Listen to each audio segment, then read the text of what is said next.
নয় একটা আয়াত। আর তাওরাতের ভিতরে যতগুলো সূরা আছে, একটা ছোট্ট সূরার ভিতরে এইরকম 1000 শব্দের আয়াত বিশিষ্ট 1000 আয়াত মিলে তাওরাতের একটা সূরা। তাহলে মনে করেন কত বড়।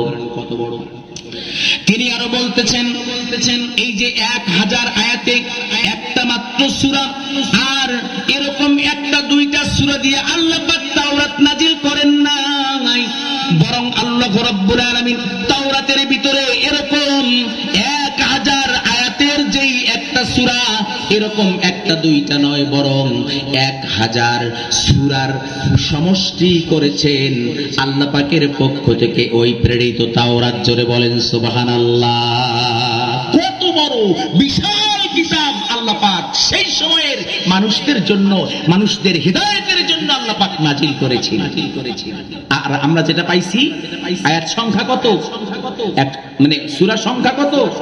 ছোট্ট সূরা, 3টা আয়াত।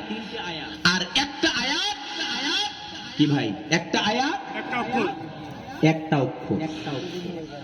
এখন বলেন তো, তাওরাতের দাম বেশি না কোরআনের দাম বেশি? আল্লাহর নবীর সাহাবীরা নবীজিকে জিজ্ঞেস করেছিলেন, ইয়া রাসূলুল্লাহ,